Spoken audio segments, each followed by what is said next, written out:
नाज़रीन अस्सलाम वालेकुम वरहमतुल्लाहि वबरकातुहू। मैं हकीम क़ारी इरफ़ान सईद आपकी खिदमत में हाज़िर हूँ। उम्मीद है आप तमाम दोस्त खैरियत से होंगे और अपने घरों में खुशखुरम होंगे। मौज़ू शुरू करने से पहले आप तमाम दोस्तों से मेरी गुजारिश है कि आप हमारे चैनल को सब्सक्राइब करें और साथ बेल आइकन के बटन को दबाएं ताकि आने वाली हर नई वीडियो आप तक बर वक्त पहुँचती रहे। आज का जो मेरा मौज़ू है वो एक बेहतरीन हाज़मेदार शरबत के हवाले से है। ये शरबत बहुत कीमती और लाजवाब और उम्दा है। अक्सर दोस्त कहते हैं कि साहब हमारे मैदे का मसला है, बदहज़मी होती है और बेख्वाबी होती है और नींद भी सही नहीं आती। ऐसे तमाम दोस्तों के लिए एक बेहतरीन और लाजवाब शरबत का नुस्खा पेश करूँगा और बहुत ही आसान। आप तमाम दोस्त अपने घर में ख़ुद बनाएं, एक दफ़ा इसको आज़मा के देखें, इंशाअल्लाह याद फरमाएंगे और दुआ भी देंगे। सबसे पहले नुस्खा नोट फरमाएं।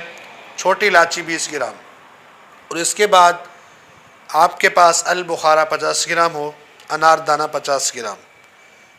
इसके बाद आपके पास गुलाब के फूल 50 ग्राम और सौंफ 10 ग्राम। ये सबको 3.5 किलो पानी हो उसके अंदर डालें रात को और एक जोश दे के इसको रख दें। सुबह को पकाएं। जब ये पानी आपका 1.5 किलो रह जाए इसको छान लें।